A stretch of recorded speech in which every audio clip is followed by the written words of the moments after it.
l'autorité de l'État. Bien-aimé, tu ne seras pas ainsi. Bien-aimé, nous sommes devant celui qui a décidé tous les noms. Bien-aimé, si agenoué, tu peux agenouer. Bien-aimé, si agenoué, pourquoi pas, bien-aimé? Tu as décidé, tu as décidé tous les noms. Il mérite nos adorations. Alléluia. Alléluia, Jésus. Alléluia, Jésus. Adonai, le Dieu créateur, l'univers est dans ta main, Seigneur, éternel est ton nom, Adonai, le Dieu créateur, l'univers est dans ta main, Seigneur. Est-ce que tu veux clamer à l'honneur de Jésus? Est-ce que tu veux clamer à l'honneur de Jésus? Adonai, le Dieu créateur, l'univers est dans ta main, Seigneur, éternel est ton nom, Adonai, le Dieu créateur, tu es le Père de tous, ceux qui ont le Fils en Père, tu es le Dieu, tu es le Dieu, remplis les cieux, Adonai, tu es le Père de tous, ceux qui ont le Fils en Père, tu es le Dieu, tu es le Dieu, remplis les cieux, Adonai,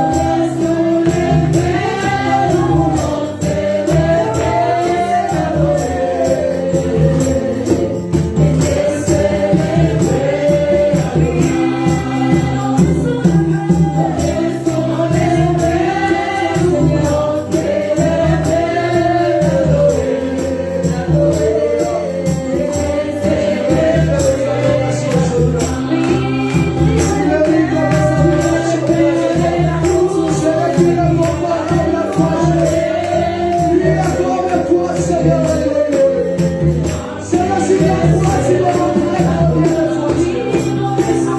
sur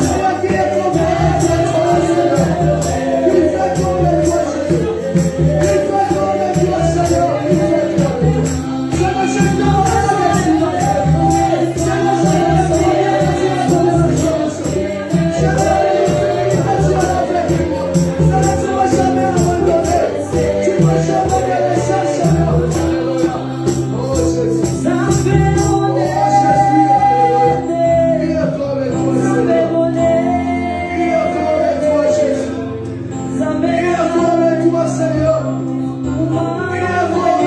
Père, on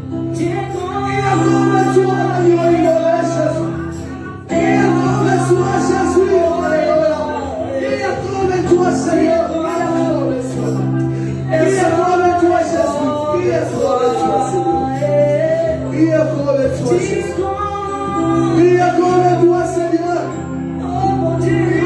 Père, on fait le Père,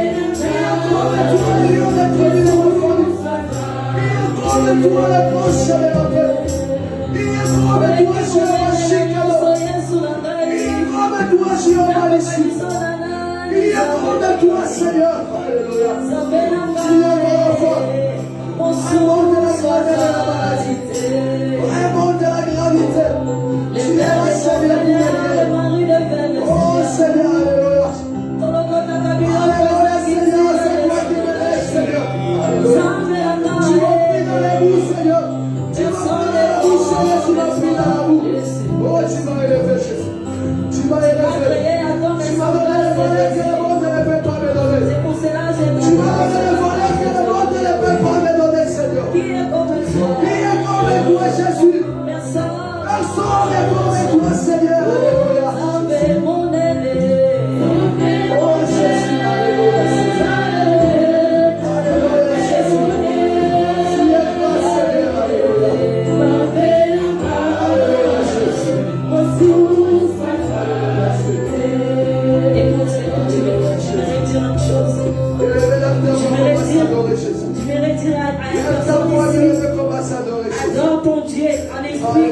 ici.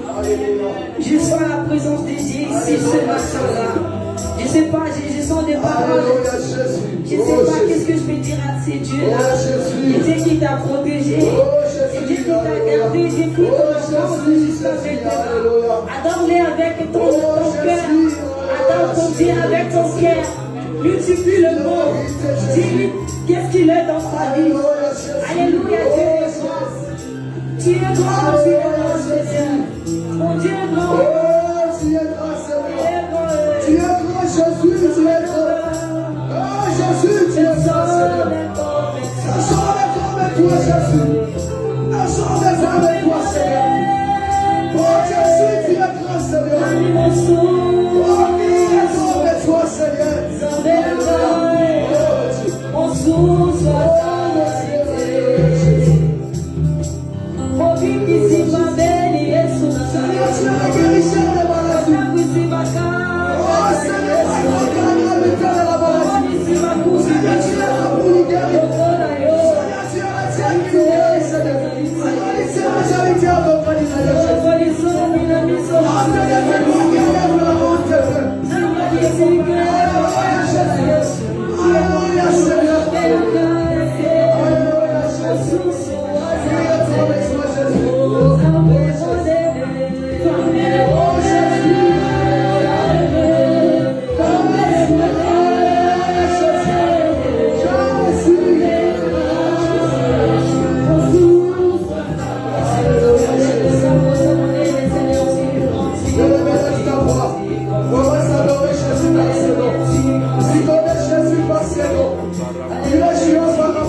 s'il vous plaît, approchez-vous, Église. Ceux qui sont derrière, approchez-vous, les places sont libres.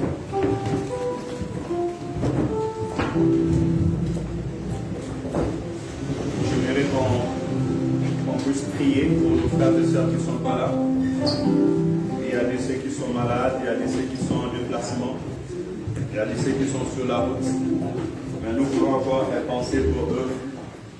Que les seigneurs les visitent, les guérit, les restaure. Prions pour nos bien-aimés qui ne sont pas là. Élevons nos voix au nom de Jésus. Alléluia. Éternel, Dieu de gloire, la parole déclare, lorsque Pierre et Jean étaient en prison, l'Église ne cessait de prier pour eux. Et Père éternel, tu as envoyé ton ange qui est descendu, Père éternel, pour les libérer. Ton ange est descendu pour briser les chaînes. La porte des prisons s'est ouverte et Pierre est sorti, Père éternel, Seigneur, de la prison. Éternel, Dieu de gloire, nous prions en ce moment, éternel de Tout-Puissant. Nous prions pour ton Église, nous prions pour ton peuple, nous prions en ce moment, Seigneur, que tu puisses, Père éternel, Papa, intervenir dans la vie de nos frères et sœurs, de descendre de ta gloire, Père éternel, en ce moment, au milieu, Père éternel, de ton peuple, en tout lieu où ils sont, dans le nom de Jésus. Seigneur, à cet instant que l'Église est réunie, laisse que les services des anges soient au service, les services des anges soient en action, que ce soit dans les maisons, que ce soit, Père éternel, Seigneur, dans l'hôpital, que ce soit, Père éternel, dans le chemin, au nom de Jésus-Christ. Seigneur, nous demandons l'intervention divine, nous demandons l'intervention du ciel. Papa, envoie, Père éternel, ton armée pour guérir et restaurer, Seigneur. Oui, je crois, Père éternel, comme les centeniers le disaient, je suis aussi un chef d'armée. Je dis à un vieux et il vient à l'autre et il va. Dis seulement un mot et mon serviteur sera guéri. Seigneur, nous prions en ce moment, Père éternel, que mon sang du trône de la grâce, que Père éternel, Seigneur, nos frères soient guéris, que l'Église soit restaurée, et ça dans le nom de Jésus-Christ, que proclamer la paix dans nos vies, la paix en maison, la guérison, la stabilité, au nom de Jésus-Christ. Alléluia. la paix de l'Éternel règne au milieu de nous dans le nom de Jésus. Que la guérison soit notre partage au nom de Jésus-Christ. Que l'Éternel nous visite. Alléluia. Que le Seigneur visite ceux qui sont là et visite aussi ceux qui sont chez eux à la maison. Que vraiment l'Éternel, mon Dieu, vous visite au nom de Jésus. Nous pouvons prendre place. Que le Seigneur bénisse son serviteur. Et Marc nous a amenés dans la modération. Et qu'il bénisse aussi tous les chantres qui étaient là au service. Et que le Seigneur te bénisse, toi qui es venu aussi ce matin pour écouter la parole de l'Éternel. Alléluia. Aujourd'hui, nous sommes dans le mois de juillet. Et nous avons dit que ce mois de juillet, c'est le mois des disciples. Pour que la mission soit envoyée sur la terre des hommes, Jésus-Christ a dit à ses disciples, après sa résurrection, dans le livre de Matthieu, chapitre 28, si vous commencez à lire à partir du verset 16, que je vais lire pour introduire ces messages et ces thèmes que nous allons développer pendant ces mois. Et moi je crois que ça ne sera pas seulement un thème que nous allons développer, mais c'est une vie que nous allons embrasser tout un chacun de nous. Matthieu chapitre 28, au verset 16, la parole me dit ceci, je lis au nom du Seigneur Jésus. Les 11 disciples allèrent en Galilée, sur la montagne que Jésus leur avait désignée. Quand ils les virent, ils l'adorèrent. Mais quelques-uns eurent des doutes. Jésus s'étant approché, leur parla ainsi.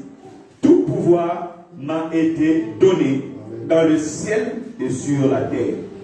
Allez, faites de toutes les nations des disciples, les baptisant au nom du Père, du Fils et du Saint-Esprit, et enseignez-les à observer tout ce que je vous ai prescrit. Et voici, je suis avec vous tous les jours jusqu'à la fin du monde. Alléluia. On peut prendre place. Que le Seigneur vous bénisse pour le respect de la parole. La parole nous montre ici que nous avons un mandat. Les disciples ont un mandat et l'Église a un mandat. Et le mandat que nous avons, ce n'est pas de faire des croyants. Ce n'est pas de faire seulement des fidèles. Ce n'est pas de faire ce que nous on dit aujourd'hui, mon croyant ou ton croyant. Nous ne sommes pas appelés à faire des disciples d'une église ACC. On dit que ces gens-là, ce sont des gens de ACC, les autres là-bas, ce sont des gens de ICC. Non. Cela n'est pas le mandat de l'Église. Alléluia. Amen. Le mandat que nous avons, étant disciples, étant serviteurs et servants de Dieu, c'est de faire des disciples. Alléluia. Amen. Donc je voudrais dire par là que l'Église doit être remplie de disciples. Remplie de disciples. En commençant par le plus petit jusqu'au sommet. Le pasteur, avant d'être pasteur, il est d'abord un disciple. Parce qu'on dit que c'est un bon disciple qui fera des disciples. Si tu n'as jamais été un disciple, tu ne peux pas faire de disciple. Alléluia.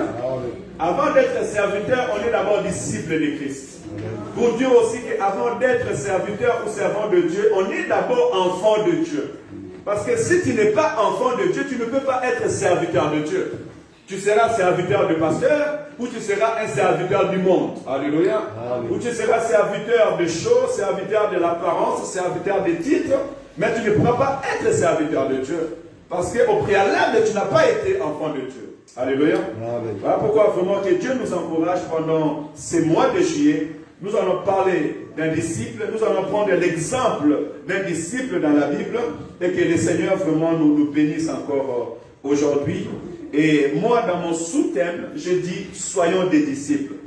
Parce que je peux te parler d'un disciple, te donner l'exemple d'un disciple. Ça restera un exemple.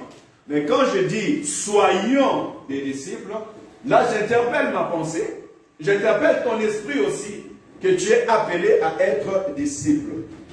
Alors, que veut dire disciple? J'irai dans le mot grec, ou bien on commence par les mots latins.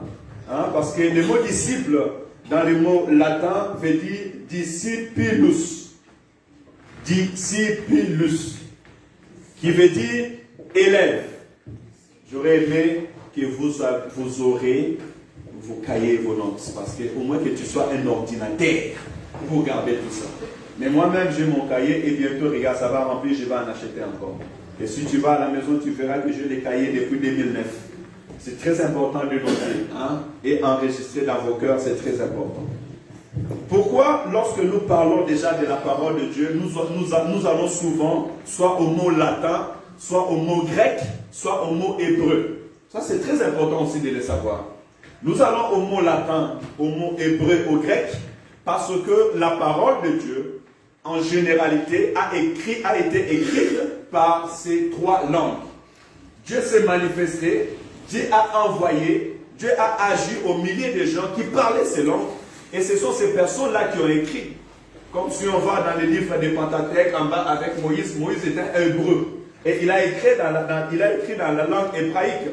Et on verra, par exemple, dans la langue grecque, je pense que l'apôtre Paul est passé par là. Il a écrit à certains des serviteurs, et aussi la langue latine, et qui est par exemple de Rome, parce que c'était l'empire romain qui était dans cette époque. Et par exemple, Luc, il va écrire à l'excellence Théophile pour l'écrire ce qui s'est passé. Je pense peut-être qu'il avait écrit en latin parce que l'excellence était un citoyen romain.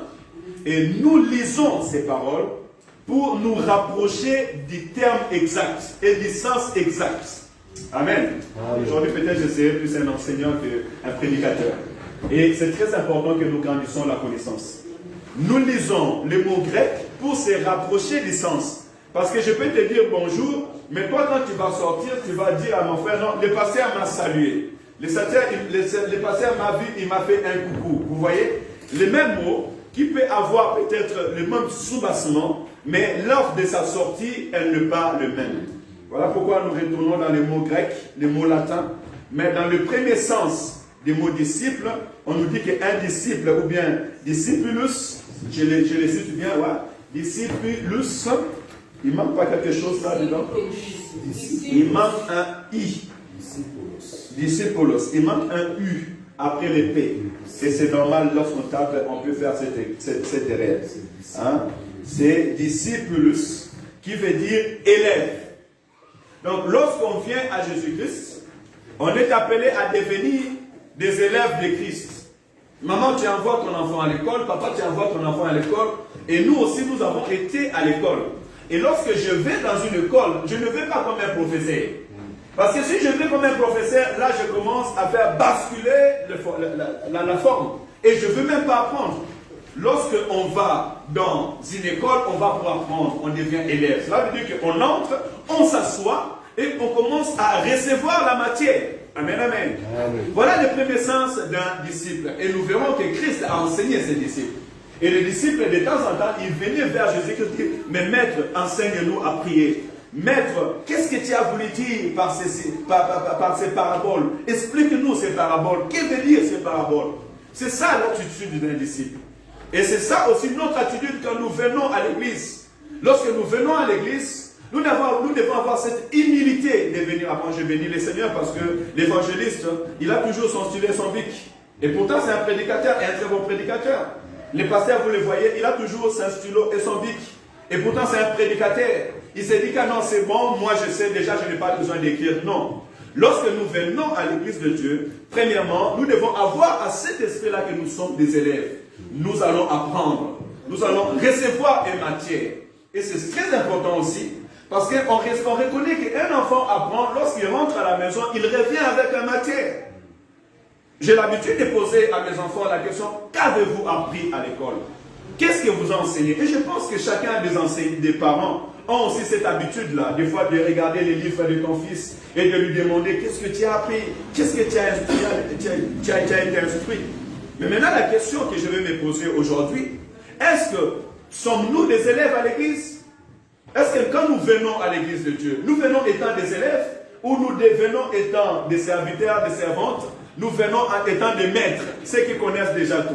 Ils n'ont pas besoin d'être enseignés. Alléluia. Apprenons d'abord, premièrement, de recevoir ces enseignements. Voilà pourquoi dans mes intitulés, je dis qu'un élève, c'est une personne qui reçoit l'enseignement des maîtres. Ou encore, une personne qui suit l'exemple de quelqu'un qu'il considère. Ça aussi, c'est très important. Si tu viens à l'église, tu ne considères pas ton pasteur ou le berger que l'Éternel a mis devant toi, il te sera dur d'écouter ce qu'il te dit. Amen. Amen. Si dans un département, si tu ne considères pas les responsables du département qu'on a mis devant toi, tu ne vas pas l'écouter. Moi, je l'ai vécu quand j'étais jeune. Il y a des cours où je n'aime pas. Quand j'aime pas ces cours, ou bien si j'aime pas ces professeurs, je ne suis pas ces cours. Et on le sait déjà parce que lorsque un enfant n'aime pas un cours, ou bien lorsque tu n'aimes pas un professeur, c'est difficile que tu suives ces cours. Et ça te sera même difficile de réussir. Parce que si tu ne suis pas le cours de la personne, ben ça sera les rattrapages de ces rattrapages. Alléluia. Amen. Donc il est très important pour nous, pour être des bons élèves, de pouvoir accepter de suivre quelqu'un pour considérer. Là, il est très important. Et je pense que ça vient par rapport à la confiance aussi qu'on fait à cette personne. On dira aussi un disciple dans ce sens que nous parlons, c'est un partisan. Quelqu'un qui fait partie de quelque chose. Quelqu'un qui adhère à un pensée. Amen. Amen. J'adhère à Christ. J'adhère au salut de Christ. Je crois en Jésus-Christ. Je crois au salut que Jésus-Christ m'a donné sur la croix. Je crois comment je peux dire, à l'assurance du salut que je reçois en Jésus-Christ. Parce que si tu ne crois pas en Jésus-Christ, si tu ne crois pas à la résurrection des morts, si tu ne crois pas qu'à cause de la mort d'une personne, le salut a été donné pour ta vie et pour ma vie, si tu ne crois pas qu'à cause du sang de Jésus, tes péchés sont pardonnés, mais je suis désolé, comment tu vas devenir disciple? Alléluia. Lorsqu'on est disciple, on suit Christ, on croit en lui. C'est comme Pierre et Jean qui étaient avec Jean-Baptiste. Et Jean-Baptiste, voyant Jésus, il dit, voici l'agneau de Dieu qui ôte les péchés du monde. C'est celui dont je vous ai dit qu'au milieu de nous, vous, il y a quelqu'un qui m'a précédé et qui vient après moi. Je ne suis pas dit de délier les parois de ses sandales. Moi, je vous baptise d'eau, lui vous baptisera du Saint-Esprit. Ayant entendu, ayant vu, ils ont laissé Jean-Baptiste, ils ont suivi Jésus. Parce qu'ils ont cru à celui-là. Alléluia. Amen. Et si vous lisez encore la parole plus loin, Jésus-Christ avait commencé avec 72 disciples. Il y avait plusieurs personnes tout autour de lui. Mais il arrivera un temps, Jésus-Christ va dire, celui qui ne mangera pas ma chair et celui qui ne boira pas mon sang n'est pas digne de moi ou n'est pas digne d'être un disciple. Les gens l'ont regardé. Mais Moïse avait dit que nous n'allons pas manger la viande avec son sang. Mais d'où vient cette contradiction? Comment est-ce qu'il nous dit encore que nous allons manger sa chair ou boire son sang? Donc lui c'est un cannibale. Et si c'est le cas qu'aujourd'hui on dit, mais celui-là c'est un sorcier, comment est-ce qu'il est en train de nous dire que nous on va boire son sang et on va manger sa chair? Ils sont partis.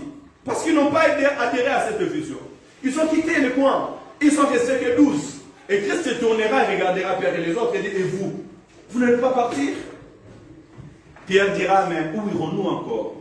En toi, il y a la parole de la vie éternelle.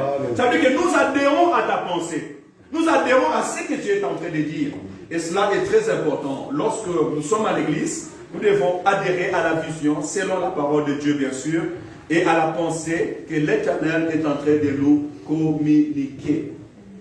Plus loin, on me dit encore que un disciple est une personne à qui on inculque une certaine connaissance.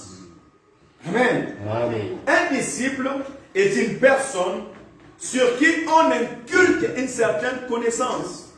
Cela veut dire que lorsque tu viens à l'église, on ne doit pas se borner à dire que Dieu te bénit, que Dieu te guérit. Non, tu dois recevoir un enseignement particulier.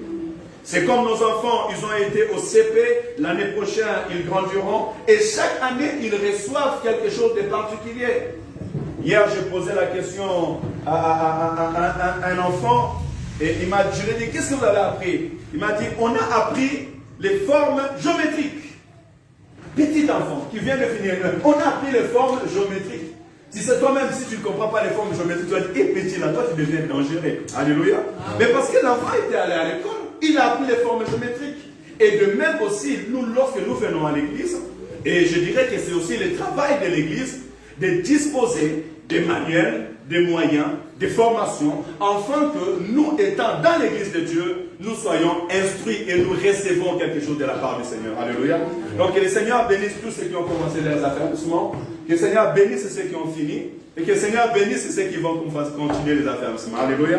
Parce que c'est le devoir de l'Église de pouvoir inculquer la savoir.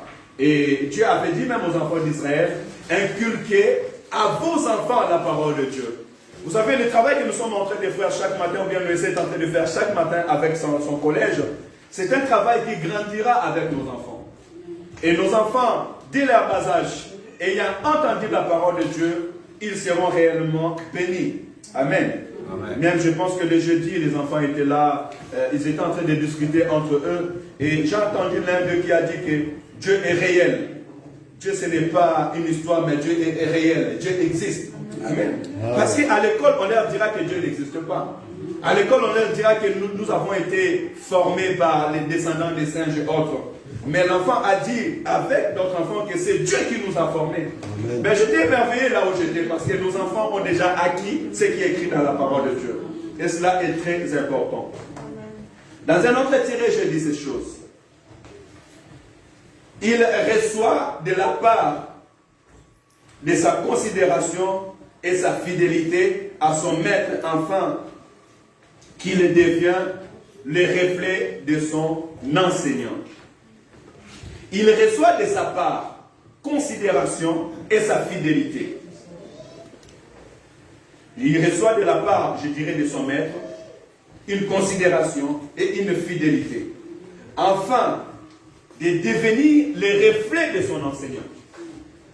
Un disciple, quand tu viens à l'église, moi je dis souvent que je vais me dupliquer.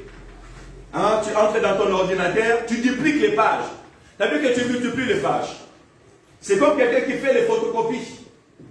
Même enseignement, même contenu, mais plusieurs photocopies qui sortent. C'est ça l'œuvre d'un disciple. Un disciple ou une église doit être capable de faire sortir des enseignants, faire sortir des apôtres, travailler, devenir réellement des disciples. Tu ne peux pas te contenir de que moi, comme je suis là, je suis pasteur et ça suffit pour moi. Non. Ma joie quand je vois la jeunesse s'élever, quand je vois évangéliste prêcher, quand je vois d'autres encore s'élever, quand je vois des serviteurs servants de Dieu s'élever et servir Dieu. C'est ça notre travail et c'est ça le rôle de l'église. Amen, amen. Ouais. Donc cela veut dire que toi aussi, après avoir reçu cette considération et cette confiance, tu es appelé à être le reflet des pasteur Jean Chéri. Donc quand je t'écouterai, je vais m'écouter moi-même. Voilà pourquoi Jésus-Christ a dit, tous ceux qui croiront en mon nom, ils feront des miracles que je fais et ils en feront encore plus grandes. Alléluia. Amen. On vient à l'église pour apprendre et pour devenir comme son maître, comme son pasteur, comme la servante qui est devant lui. Ça c'est très important. Donc ne viens pas à l'église, tu es assis et tu dis que moi ça me suffit de prier et de sortir. Non, ça c'est pas le rôle de l'église. Et si tu vois que tu es à l'église et que tu n'épanouis pas, et je suis en train de parler des choses spirituelles, parce que c'est les choses spirituelles qui commencent d'abord et c'est le spirituel qui attire les matériels. Alléluia. Je n'ai pas dit que tu t'épanouis dans les choses du monde parce que ça te suivra. Et d'ailleurs, je peux vous dire, des gens qui ne prient pas se marient. Des gens qui ne prient pas achètent des voitures. Des gens qui ne prient pas achètent des maisons. Ils sont des PDG. Ils sont des directeurs de banque. Alléluia. Pour te dire que ce que tu es en train de chercher, le monde aussi le donne. Le monde aussi là. Mais nous cherchons premièrement le royaume de Dieu. Et nous savons que quand l'Éternel nous donnera, il ne donnera pas selon le monde. Parce que la Bible déclare que la bénédiction de l'Éternel enrichit. Et elle ne fait suivre d'aucun chagrin. Alléluia.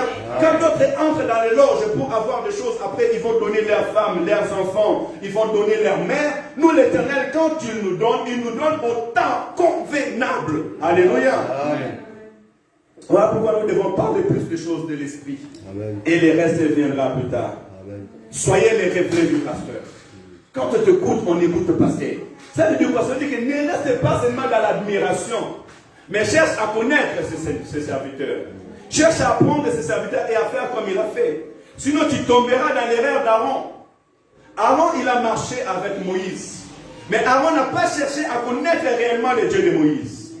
Voilà pourquoi lorsqu'ils sont arrivés devant le mont Sinaï, Moïse est monté sur la montagne pour aller chercher la face de Dieu. Les enfants d'Israël sont venus auprès de lui. Ils lui ont dit, c'est Moïse qui vous a libérés et parti. On ne sait qu'est-ce qu'il est devenu. Faites-nous un Dieu, afin qu'il soit avec nous. Aaron ne les a pas dit non. Moïse n'est pas parti, mais il est parti chercher l'Éternel, il reviendra. Soyons patients et attendons le retour de Moïse parce que certainement il nous amènera quelque chose de de Dieu. Puisque Moïse est monté pendant 40 jours et 40 nuits, là où il va faire descendre les 10 commandements. Voyez-vous bien aimé dans le Seigneur, la réponse de Dieu souvent on l'attend.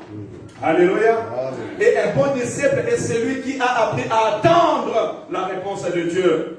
Souvent nous n'attendons pas la réponse de Dieu et nous allons chercher notre propre solution. Et si celui qui est devant toi n'a pas appris de son maître à attendre la réponse de Dieu, il pourra tomber dans ton piège. Alléluia. Et il pourra aussi être influencé parce que si tu n'as pas été un bon disciple, tu seras influencé. Parce que le monde influence, la masse influence, la foule influence. Voilà pourquoi souvent vous voyez des gens tomber dans l'orgueil. Lorsqu'ils reçoivent une grâce, un temps en particulier, ça y est, c'est bon. Je parle de Shika, j'ai prié pour quelqu'un, il est malade, ça y est, c'est bon. Moi, je suis devenu archibishop. Moi, je suis devenu prophète des nations. Allez, venez à moi, vous verrez ce que l'Éternel va faire. Qui t'a dit que l'Éternel va faire? Il fait comme il veut, quand il veut. Alors pourquoi souvent vous voyez que quelqu'un, il a commencé avec le feu, le monde est venu auprès de lui, l'orgueil l'a saisi, et parce qu'il veut garder toujours ce feu, il va entrer dans les loges. Il va aller commencer à toucher les choses, afin que les gens continuent à lui voir toujours dans cet élan-là. Alléluia. Mais un bon disciple s'attend à l'Éternel, son Dieu. Et cela est très important. Donnons les reflets de celui qui nous enseigne. Donnons les reflets de celui qui nous parle. Parce que nous sommes les reflets de nos maîtres. Et aussi, nos maîtres ont été les reflets de Christ. Je pense que nous arriverons dans ces versets tout à l'heure.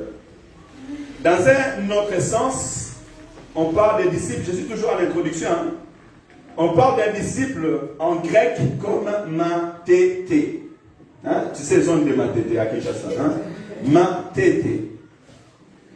Qui vient dans le sens croître sa connaissance et être informé. Amen. Amen. Un disciple, dans ce sens grec, c'est croître sa connaissance. C'est-à-dire augmenter sa connaissance. Ne te limite pas seulement à Jean 3,16. Amen. Ne te limite pas seulement aux affermissements. Là, nous sommes entrés dans les disciples. Là, je donne des traits, il y a des syllabis, et nous aurons le temps d'avoir un temps des syllabis pour faire les cours des disciples. Et si l'Éternel fait grâce, on fera intervenir une personne qui est vraiment spécialisée dans ça, de former les leaderships et les disciples. On en a besoin à l'église. Alléluia. Parce que je disais toujours, il arrive un moment dans la vie, lorsque ta connaissance est limitée, tu seras stagné. Et tu vas commencer à tourner à rond. Et dans la vie, lorsque une personne est limitée, il tourne à rond, il ne monte plus, il descend. Alléluia. Or, la connaissance n'a pas de limites. La sagesse n'a pas de limites. La Bible dit que nous connaissons à partie. Alléluia. Donc, il est très important d'accroître sa connaissance et être formé. Donc, si tu ne trouvais pas, avant d'entrer dans cette porte, le désir d'être formé à l'église, je t'encourage maintenant de changer ta force et d'avoir ce désir. Et même je demande à l'Esprit de Dieu qui est au milieu de nous, de faire monter en nous les désirs d'être formés. Alléluia. Et la formation des formes de recherche.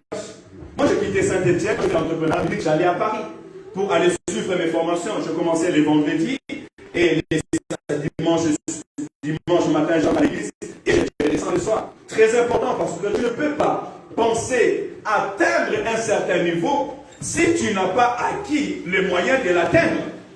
Et il arrivera même un moment, ça je peux le dire à l'église, il arrivera un moment où on aura les 5 ministères à l'église. Et c'est ça ma attente et ma prière. Dans une église, on va avoir des enseignants, des évangélistes, on va avoir des prophètes, des docteurs. Nous en avons besoin à l'église de Dieu. Alléluia. Amen. Mais toi qui as la grâce, si tu ne veux pas être enseigné, on aura des leaders et des grands leaders encore. Des hommes ou des femmes qui ont fait même la théologie, qui ont appris la musique, qui ont appris plusieurs choses, qui sont prêts et qui veulent servir Dieu. Mais si toi qui as reçu la grâce, tu n'as pas donné ce temps, tu verras qu'à un moment tu seras limité. Je suis désolé. Un élève ne va pas aller apprendre de celui qui a fait le doctorat comment est-ce qu'on apprend. Alléluia. Amen. Voilà pourquoi dans la vie chrétienne, j'encourage et j'encouragerai tous frères et sœurs dans le Seigneur, ne pas vous limiter, ne pas vous borner. Amen, amen. Amen. Apprenez dans le domaine que vous avez, dans l'enseignement que vous avez, apprenez-le et continuez à chercher. Nous les voyons même dans notre travail.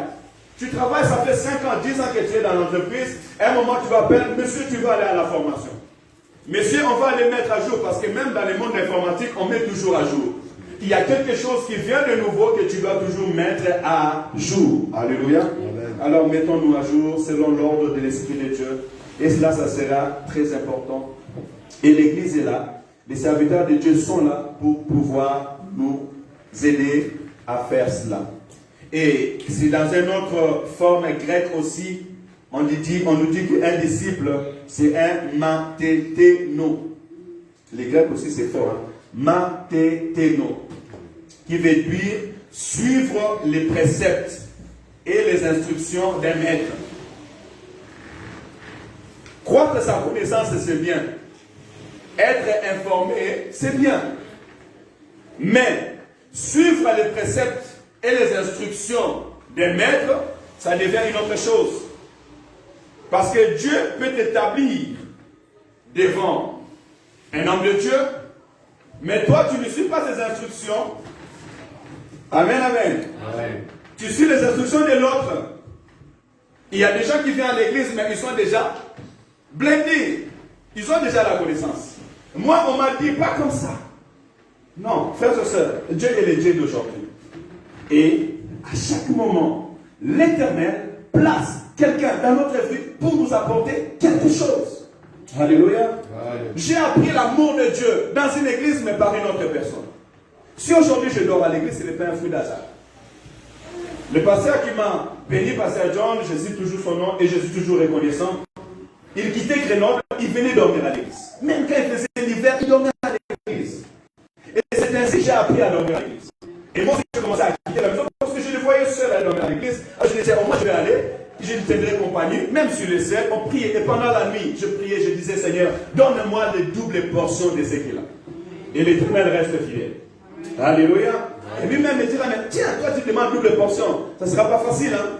Mais l'Éternel reste fidèle. Amen. Donc c'est ainsi que j'ai appris à dormir à l'église, à chercher la face de Dieu. C'est très important.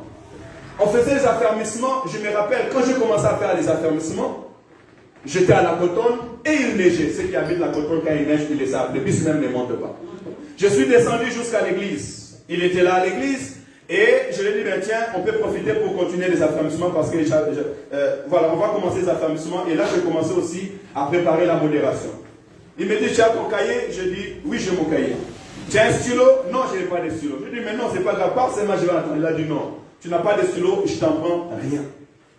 J'étais sorti de l'église. Je marchais après, là, on était derrière Château-Creux. Je marchais après jusqu'à la grande poste. J'ai acheté un stylo pour retourner à l'église. Et là, j'ai commencé à apprendre comment est-ce qu'on peut modérer. Alléluia. Amen. Ça reste un témoignage aujourd'hui pour nous dire que celui qui prétend à l'excellence doit au préalable apprendre à être enseigné, apprendre à être instruit. Et cela, c'est très important au sein de l'église.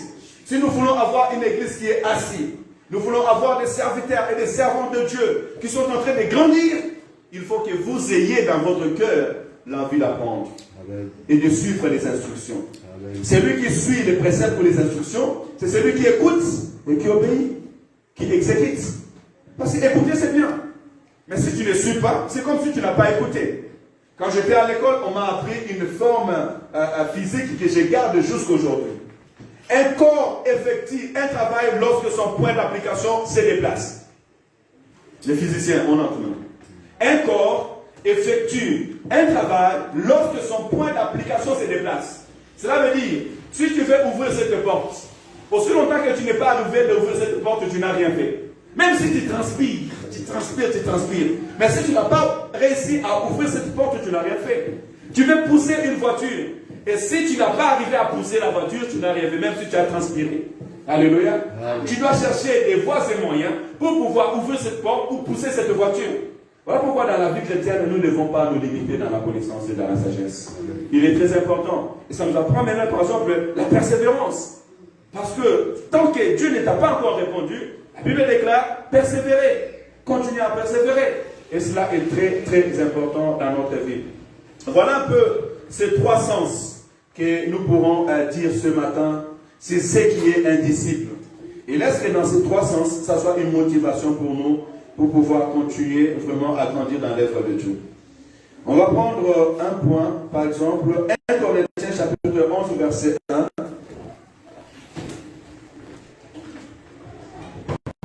Et là, on commence à entrer dans les caractéristiques d'un disciple. Comment tu peux les connaître étant un disciple, ou bien comment pouvons-nous être des disciples? Je pense que par là, déjà, je vais entrer dans les caractéristiques. Et c'était prévu que je ne sois pas trop long aujourd'hui à l'enseignement, parce qu'après, juste après, nous allons passer aux séances de l'AG, extra. 1 Corinthiens chapitre 11, verset 1. Si quelqu'un a trouvé, il peut m'aider à les lire avant que je puisse prouver. 1 Corinthiens chapitre 11, verset 1er. Il n'y a pas de lecteur de la Bible à l'église. Amen. 1 Corinthiens chapitre 11, verset 1. Soyez mes imitateurs comme je le suis moi-même de Christ. Amen. Soyez, merci papa. Soyez mes imitateurs comme je le suis moi-même de Christ. Ici, l'apôtre Paul est en train d'enseigner à l'église de Corinthe et encourage l'église à être ses imitateurs. Comme lui-même, il est imitateur de Christ. Ainsi, nous pouvons devenir réellement des disciples. Est-ce que, dans ta vie chrétienne, tu essayes au moins d'être comme le pasteur? De t'avouer comme le pasteur? Je le vois. Quand je viens, je reste là, je reçois le monde le samedi. Je regarde les serviteurs et les servantes. Combien de serviteurs sont tout autour de moi qui m'accompagnent et quand je suis là, je suis en train de recevoir les personnes. Alléluia. Combien de personnes qui s'avouent, qui se préparent à leur préparation? Les cultes, ça se prépare. L'église, ça se prépare. Combien d'entre nous étant leadership, nous nous préparons aussi en conséquence. Que le Seigneur bénisse notre bien-aimé Josué qui m'a déjà léger, qui m'a dit Seigneur, pasteur, envoie-moi déjà la prédication si tu l'as déjà préparé. Mais c'est très bien. Alléluia. Parce que nous devons être imitateurs de Christ. Christ s'est levé chaque matin. Marc nous dit très tôt le matin pendant qu'il faisait sombre, les Seigneurs sortaient, allaient dans un lieu désert pour prier. C'est ce que nous sommes en train de faire. Prier tous les matins, c'est par rapport à cette vision-là. Imiter Christ. Imiter Christ dans nos comportements, dans nos attitudes, dans notre amour, dans notre manière de faire. C'est très important cela. Alléluia. Et aussi, prends les pas de celui que Dieu a mis devant toi. Sois imitateur de pasteur John. Sois imitateur d'évangéliste. Comment est-ce que tu vas faire? Alléluia. Des fois, tu ne sais pas faire. Et tu dis, comme elle a fait, moi aussi, je vais faire. Sois imitateur de maman Germaine. Elle est là chaque samedi à 15h. Toi aussi, essaye d'être là chaque vendredi à 15h, maman. Alléluia. Amen. Un bon disciple est celui qui est imitateur de celui que Dieu a placé devant lui. Il est très important. En condition que celui que Dieu a placé devant lui soit aussi imitateur de Christ. Amen. Ce n'est pas imitateur de notre personne. On nous dit encore dans 2 Timothée chapitre 2 verset 2. 2 Timothée chapitre 2 verset 2. Là, c'est l'apôtre Paul qui parle à Timothée. 2 Timothée, chapitre 2, verset 2. Que nous dit la parole? Amen. Amen. Et ce que tu as entendu de moi en présence de beaucoup de témoins, confie-le à des hommes fidèles qui soient capables de l'enseigner aux hommes. Amen.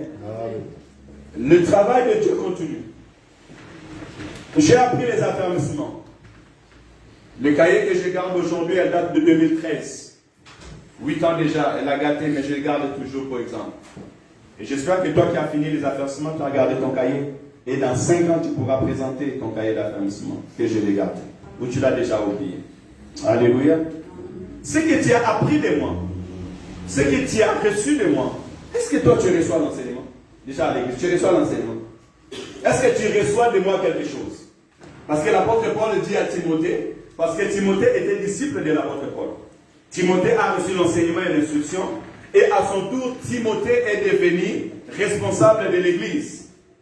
Et en devenant responsable de l'église, là, l'apôtre Paul vient lui rappeler, parce que l'enseignement continue toujours, et nous avons souvent, ce qu'on parle de mentorat ou de mentor, des personnes qui nous conduisent, qui nous conseillent, parce que la vie chrétienne a besoin de conseils pour avancer. Et l'apôtre Paul, c'est celui qui conseillait Timothée dans le ministère, il lui rappelle en disant, ce que tu as reçu de moi, en présence de plusieurs, enseigne-les aussi à des hommes, confie-les à des personnes capables d'enseigner les autres. Amen. Amen. Donc, cela veut dire qu'au sein de l'Église, nous sommes des disciples, et au milieu de nous, il y a des disciples qui sont capables de recevoir et de transmettre. Prie l'Éternel qui nous donne la capacité de recevoir et de transmettre. Amen. Alléluia. Amen. Prie l'Éternel de te donner la capacité de recevoir et de transmettre. Et je me redis, nous qui sommes, nous prétendons à avancer, alléluia, avec le Seigneur. Nous qui prétendons à servir Dieu, à être des leaders, à monter dans le sommet, nous devons avoir la capacité de transmettre ce que nous avons reçu. Tu peux avoir l'excellent de don, mais si tu n'as pas la capacité de transmettre ton don, tu n'auras pas fait quelque chose. Alléluia. Amen. Parce que la vie chrétienne, c'est un relais. On reçoit et on donne. Et si tu n'as pas la capacité, tu peux apprendre. Parce qu'on peut apprendre à devenir leader. Amen. Amen. Il y a de ceux qui sont nés leaders. Mais même si tu es né leader, tu es prié d'apprendre l'enseignement. Comment est-ce qu'on est leader ou on fait pour être leader? Parce que si toi-même tu te programmes leader et tu n'as pas appris comment est-ce, parce que vous voyez, même se tenir debout, on apprend à se tenir debout. Tu peux être le fils du prince Charles ou de la reine Élisabeth, mais on t'apprendra comment un roi vit, comment un roi marche. La Bible déclare, même dans la maison du roi, lorsque le roi Assyrus avait choisi Esther parmi les autres, au préalable, Esther a appris chez les Iniques à être une reine. Alléluia. Amen. On n'atteint pas un sommet si on n'a pas appris, si on n'a pas été préparé. Voilà pourquoi vous verrez comme des reines vachées, parce qu'elle n'a pas été préparée comme il faut, elle a désobéi à l'ordre du roi devant la masse. Et même si l'amour du roi était tellement assez, mais parce qu'elle a désobéi devant la masse a dit, si tu laisses passer ces choses, c'est le désordre qui va entrer dans tous les pays. Elle ne prendra plus la poste de la reine. Alléluia. Amen. Pourquoi vous verrez que dans l'église de Dieu, il y aura un moment où des choses qu'on tolère aujourd'hui, on ne pourra plus les tolérer. Amen, amen. Des erreurs qui ont été tolérées ne pourront plus être tolérées. Pourquoi? Parce que maintenant, il y a l'église qui est assise. Maintenant, il y a des responsables. Alléluia.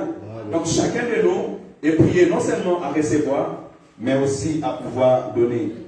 Donc, c'est tout à fait normal des fois, quand je dis, ma soeur, toi tu vas faire ces choses, ne dis pas, mais pasteur, pourquoi seulement elle? Ben oui, toi tu étais là depuis longtemps, mais en apprenant des affermissements, j'ai compris que cette personne a les capacités, a les talents, a les moyens de pouvoir recevoir pour pouvoir donner. Alléluia. Et cela est très important. Et je sais une chose, le Dieu qui peut nous donner, il est capable de te donner aussi quelque chose de bien. Et la Bible dit, celui qui manque de la sagesse, qui demande à Dieu, qui donne de la sagesse, et lui donnera de la sagesse. Alléluia. Amen. Caractéristique d'un disciple. Comment je reconnaîtrai un disciple? Comment tu peux te reconnaître que tu es un disciple? On va retourner dans les livres de Luc. Notez, j'espère, la caractéristique d'un disciple. Je pourrais dire un autre langage, les fruits d'un disciple. Luc chapitre 14, verset 26. Et on restera un petit peu dans les livres chapitre 14, parce que c'est l'enseignement du Seigneur qu'il est en train de donner. Luc chapitre 14, verset 26.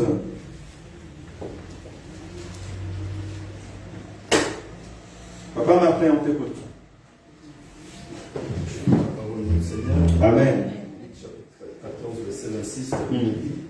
Si quelqu'un vient à moi, et s'il ne haït pas son père, sa mère, sa femme, ses enfants, ses frères et ses sœurs, et même sa propre vie, il ne peut être mon disciple. Alléluia.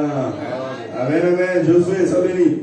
Si quelqu'un vient à moi, sans me préférer à son père, à sa mère, à sa femme, à ses enfants, à ses frères et à ses sœurs, et même à sa propre vie, il ne peut être mon disciple. Alléluia. C'est là où les choses deviennent dures.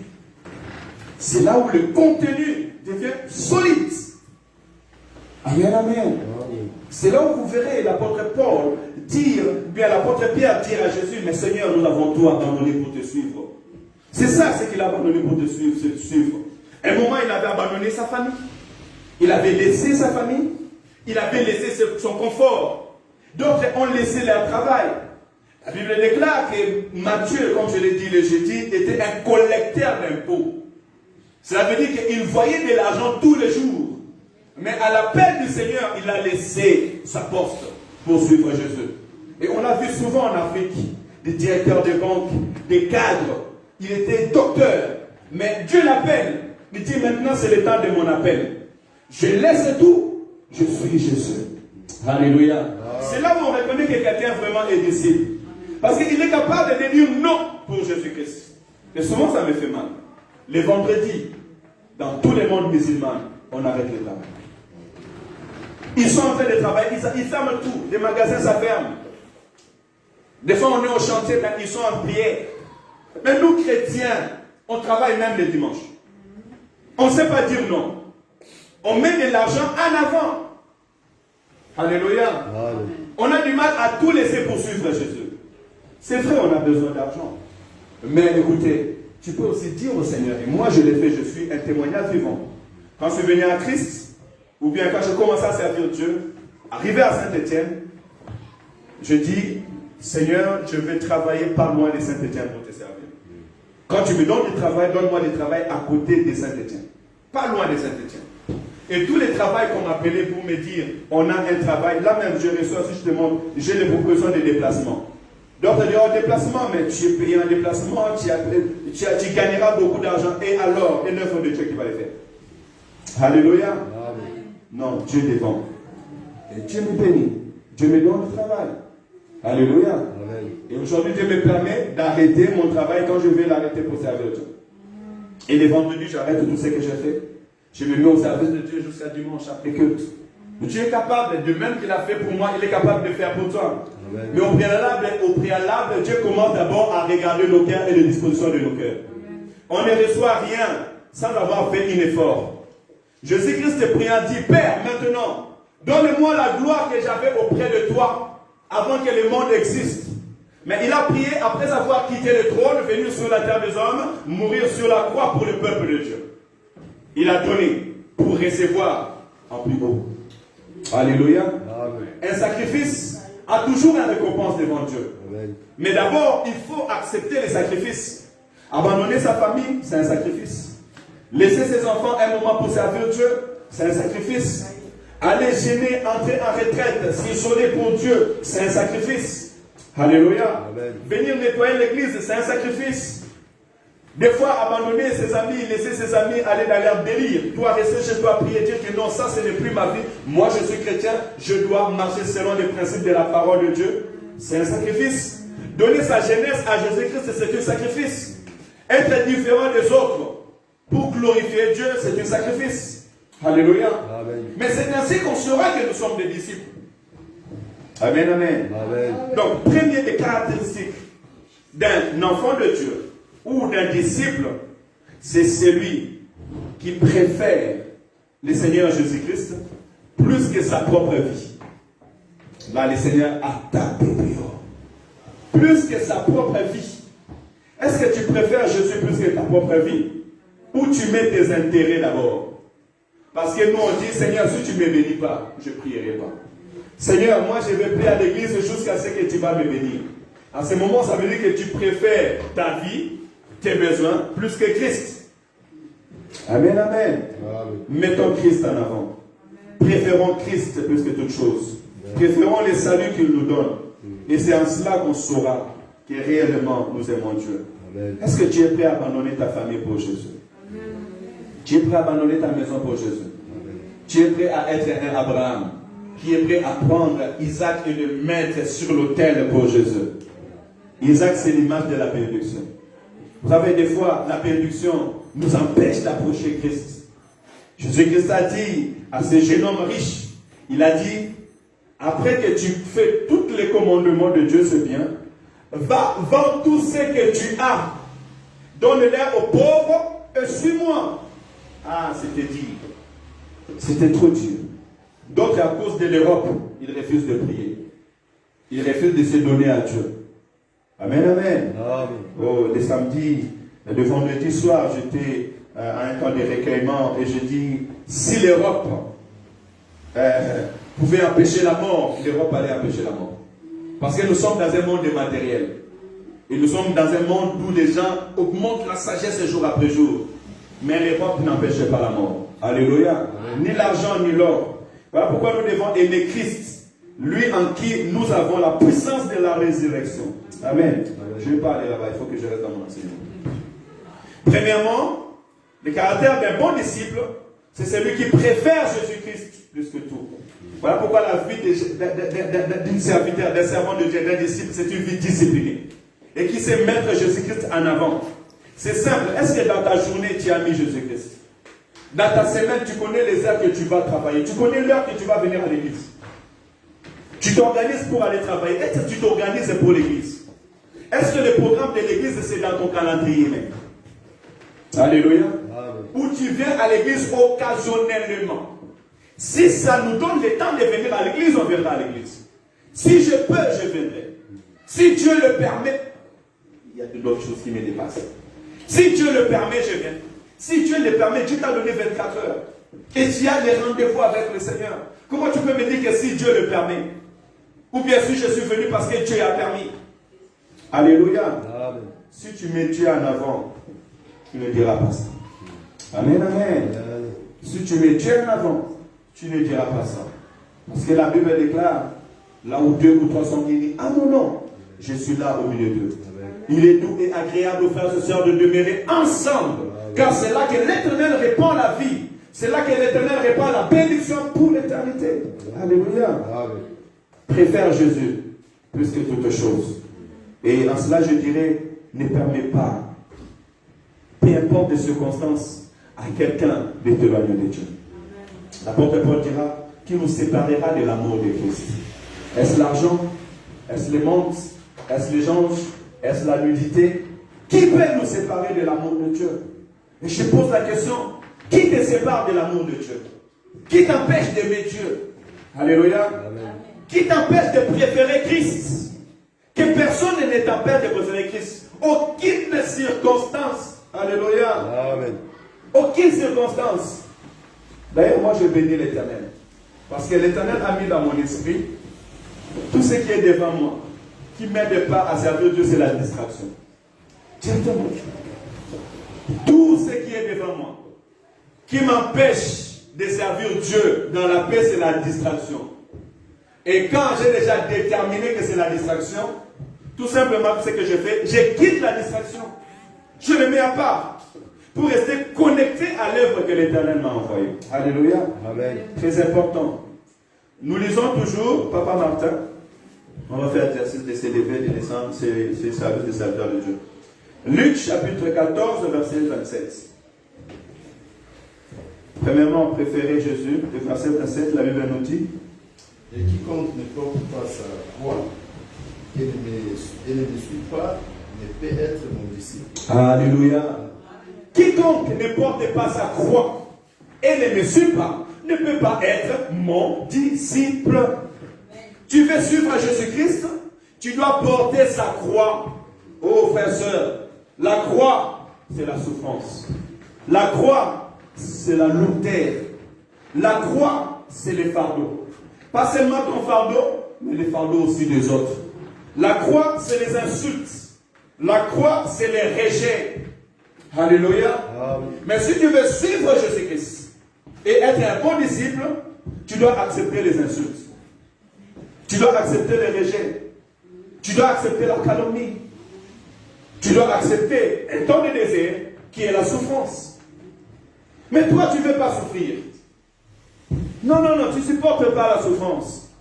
Mais l'Éternel nous fait passer dans les épreuves. Parce que l'or, on les reconnaît lorsqu'elle passe par le feu. Amen. Amen. L'or, elle brille lorsqu'elle passe par le feu.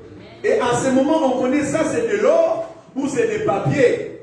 Toi, si tu pars dans le feu, tu fonds directement. Tu es fondu comme du plastique. D'autres comme des papiers, ça devient de la poussière. Cela veut dire que quand il y a un problème, quand il y a un souci, on ne te voit plus.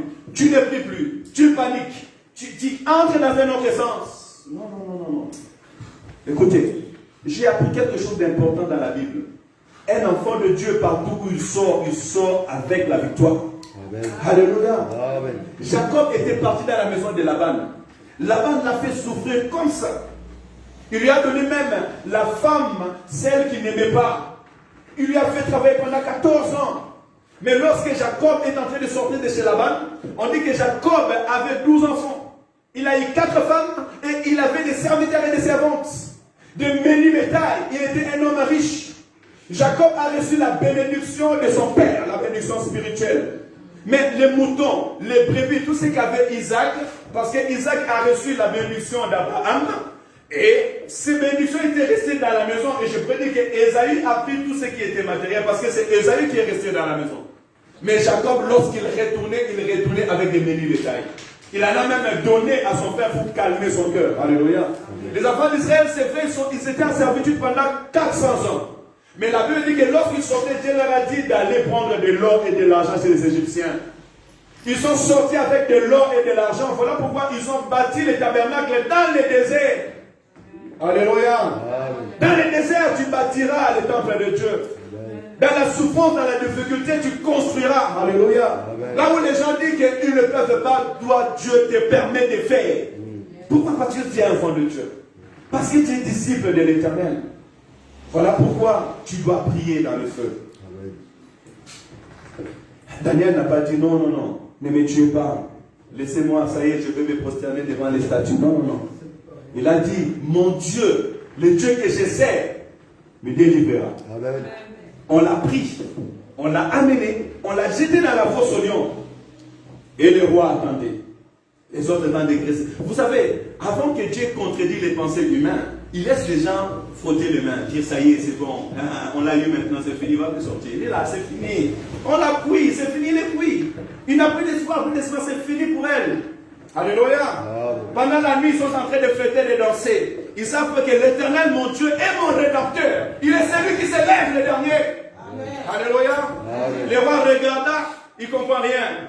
Il dit, oh, serviteur de Dieu, Théo Daniel, est-ce que Dieu, ton Dieu que tu pries, t'a protégé? Il dit, oh roi, vis éternellement. L'Éternel Dieu que je sers, il est descendu dans la fosse au lion et il a fermé la bouche de lion. Le lion fermera sa bouche quand il sera devant lui. C'est pas quand tu es loin. Alléluia. Il fermera sa bouche quand il sera devant lui. Parce que l'Éternel ton Dieu, c'est lui qui intervient. Et c'est là qu'on voit des disciples. Ceux qui arrivent à porter leur croix et à suivre Jésus. Amen, amen. N'abandonne pas ta croix. N'abandonne pas, suis Jésus. Et l'Éternel Dieu te bénira. Amen, amen. Est-ce qu'il y a des gens, des hommes et des femmes qui sont prêts à porter leur croix? La croix, c'est les épreuves. C'est la vie que tu mènes. C'est le combat que tu es en train de mener. Mais ce combat ne t'empêche pas de suivre Jésus-Christ. Tu es serviteur de Dieu, servant de Dieu. Tu as pris les engagements à l'église.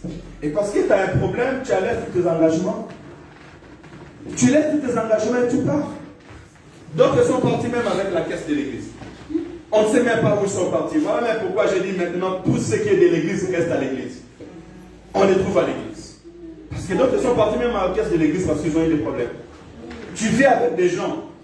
Quand il t'arrive un problème, où tu te dis, bon, maintenant, moi je pense que je dois me déplacer, mais le plus simple, parle en famille. Cherche-les, parle-leur, dis, on est restés ensemble pendant un bon moment, vous m'avez béni, mais maintenant je pense que c'est mon temps de partir. Que l'église prie pour moi, me bénit, et je pars. Alléluia. Cela est très important. Ce que je vous dis, c'est la vie, c'est que moi j'ai vécu. Hein? Je ne vais pas aller plus loin, mais c'est ce que nous avons vécu. Et cela nous montre qu'on n'est pas disciples. Et souvent, c'est à cause des circonstances de ce monde. Dans le monde, il y aura toujours des combats. La parole déclare que c'est dans les nouvelles Jérusalem qu'il n'y aura plus de pleurs, il n'y aura plus de graissements de dents, il n'y aura plus de morts, il n'y aura plus de maladies. C'est dans la nouvelle Jérusalem. Quand l'Éternel aura balayé tout ce qui est sur cette terre des hommes.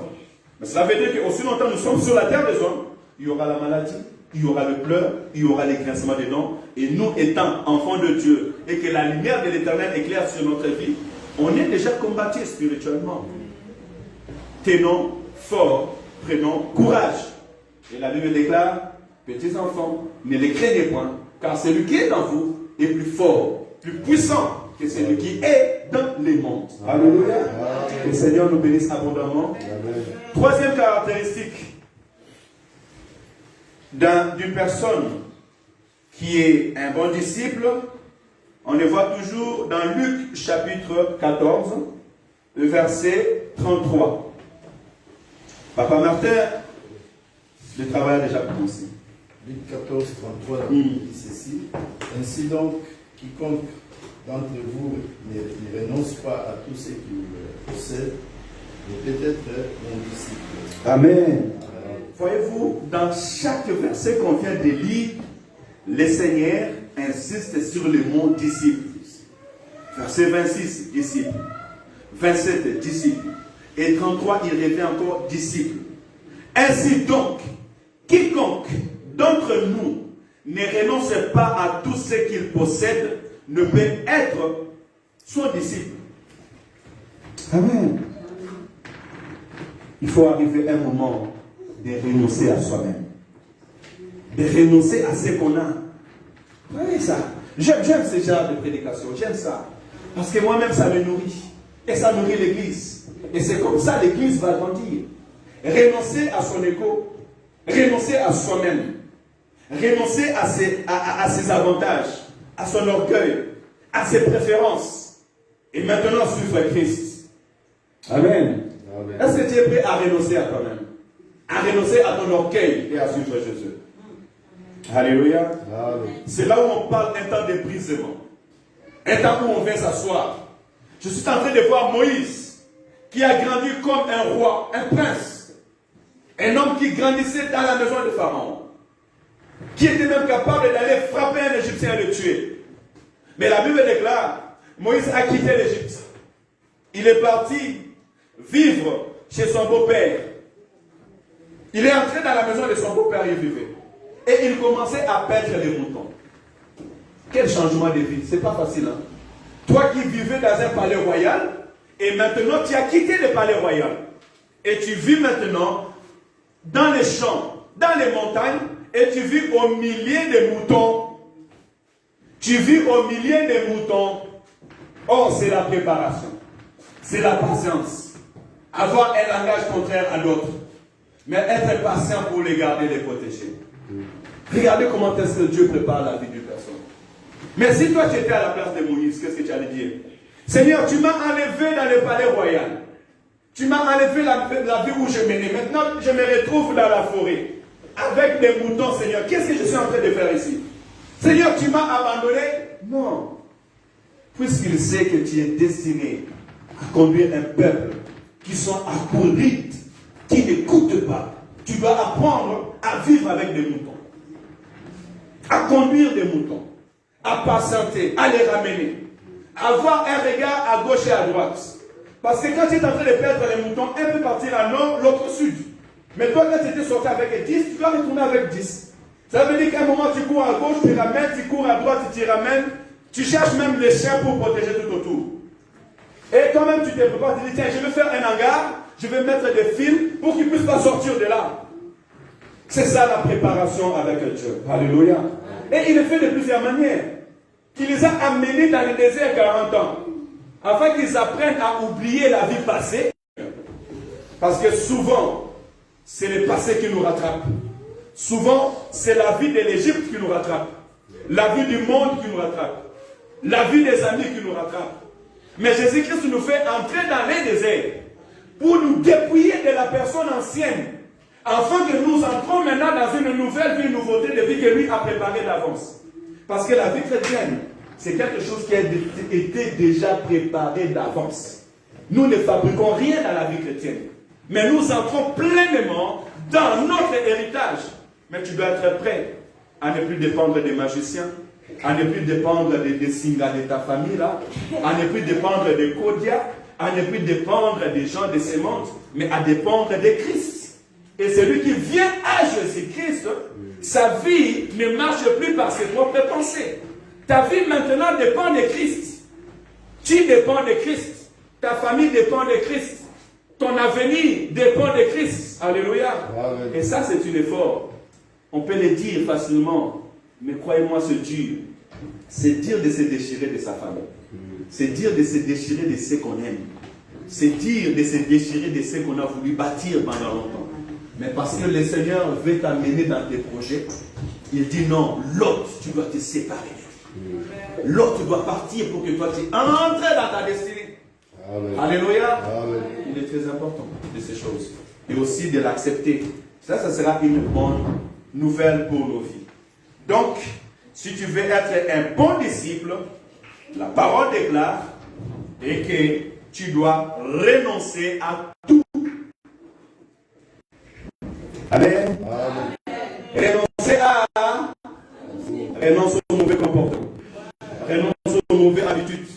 Renonce aux mauvaises amis. Renonce à tes propres ambitions. Va maintenant chercher à savoir qu'est-ce que Christ veut de toi. Qu'est-ce que Christ a préparé pour toi. Renonce à ta connaissance personnelle. Entre maintenant, accepte qu'on puisse t'enseigner. Accepte que maman jamais t'enseigne. Accepte que l'évangéliste t'enseigne. Accepte que le pasteur t'enseigne. Accepte-le. Accepte le leadership. C'est ainsi que tu grandiras, tu prospéreras dans l'œuvre de Dieu. Alléluia. Cela est très important. Je pense que j'avais préparé juste un verset. On va lire et puis je vais arrêter. On va lire et je vais arrêter. Actes chapitre 9, verset 6. Prochainement, si Dieu me fait grâce, quand je retournerai auprès de vous, on lira ou bien on essaiera de développer. Je vais conclure dans Actes chapitre 9, verset 6. J'avais écrit 3 à 6, mais moi je vais lire seulement verset 6. Et à la maison, vous pouvez lire tous les chapitres des Actes chapitre 9. Actes chapitre 9. Verset 6. Tremblant et saisi de foi, il dit, Seigneur, que veux-tu que je fasse? Et le Seigneur lui dit, lève-toi, entre dans la ville, on te dira ce que tu dois faire.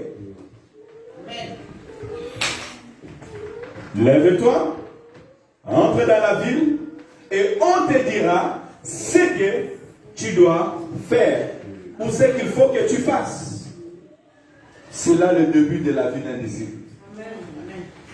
L'apôtre Paul était un homme de la connaissance. Il était un homme influent. Il avait appris la religion juive. On lui a donné des chars, des soldats pour aller arrêter les disciples qui étaient à Damas. Mais lorsqu'il a reçu la grâce de croiser Jésus, il a demandé à Jésus, qu'est-ce que je dois faire? Jésus lui a dit, il ne lui a pas dit directement, va commencer à prêcher. Va commencer à dire que tu m'as croisé. Parce que je dis toujours, si Jésus apparaissait à l'un de nous maintenant, automatiquement on devient des archibishops. On n'écoute personne parce que Dieu vit Jésus face à face. Voir Jésus se bien, c'est une confirmation. Mais maintenant, c'est le temps d'acquérir, de recevoir ce qui te préparera pour entrer dans ton ministère. Et Christ a dit à Paul, on te dira ce que tu vas faire. Amen, amen. Amen. Et là, ça a commencé le processus de l'apôtre Paul. Et si vous lisez plus loin, vous verrez qu'avec Ananias, l'apôtre Paul, on a prié pour lui, on lui a enseigné, il a été baptisé. Après être baptisé, il est resté pendant un temps avec les disciples, jusqu'à ce que le Saint-Esprit a confirmé son ministère, et ils sont partis. Alléluia. Amen. C'est comme ça que l'église doit grandir. C'est comme ça aussi que tu dois grandir. Amen, amen. Amen. Et puisque le Seigneur nous a dit que nous devons lire la parole de Dieu et la méditer, c'est comme ça que nous ferons aussi. Amen. Amen. Que le Seigneur fasse asseoir son église. Amen. Que le Seigneur fasse de nous, en commençant par moi-même, des disciples, un bon disciple. Nous ne voulons pas voir une église qui est remplie de serviteurs et de servantes, des gens de connaissance, qui font ce qu'ils veulent comme ils veulent, qui entrent et qui sortent comme ils veulent. Non. Nous voulons être un ensemble de disciples. des hommes et des enfants de Dieu qui écoutent l'enseignement de Christ et qui grandissent selon la parole de Dieu. Alléluia. Que les caractéristiques de Christ, d'un bon disciple, viennent dans ta vie au nom de Jésus. Je veux te voir celui qui réellement a tout abandonné pour suivre Jésus. Et cela, ça se voit. Les caractères, ça se voit. Hein? Les caractères, même si tu caches ton caractère aujourd'hui, dans 6 mois, ça va sortir. Parce que les caractères, c'est l'être de l'homme. Les caractères, c'est l'être intérieur de l'homme, d'une personne. On voit ton caractère à l'intérieur. Alléluia. Et nous voulons voir les caractères de Christ. On saura que si tu peux abandonner la maison, le confort, le WhatsApp, tout ce qui est là, et tu es au service de Dieu. Et tu prends ton temps dans les services et dans l'œuvre de Dieu. Cela est très important. Alléluia. On te verra aussi si tu portes la croix. Quand tu pleures, mais tu es dans les services de Dieu. Tu es fatigué, mais tu es dans les services de Dieu. Tu prends aussi, la croix, c'est aussi les autres. Et ça, c'est très important. Et je pense même que c'est la sagesse, la parole de la sagesse. La croix, c'est aussi la souffrance des autres. Parce que la croix, ce n'était pas Jésus. La croix, c'était nous. C'était nos souffrances. C'était nos douleurs que Christ a portées. On reconnaît un bon disciple quand il se soucie aussi des autres. Quand il prend aussi à cœur les soucis, les charges de son frère, de sa sœur. Alléluia. Cela est très, très, très, très, très important. Que le Seigneur vivement nous bénisse. Au nom du Seigneur Jésus-Christ. Hein? Je vous bénis au nom de Jésus-Christ. Est-ce que cette parole soit une instruction qui entre dans nos cœurs? Je vais remettre la parole à l'homme de Dieu pour faire les services et après, Maman Sylvie va nous servir et nous enterrons directement dans notre AG d'aujourd'hui. Alléluia. Amen, amen. Nous sommes bénis. Nous sommes bénis. Acclame pour Jésus, acclame pour Jésus.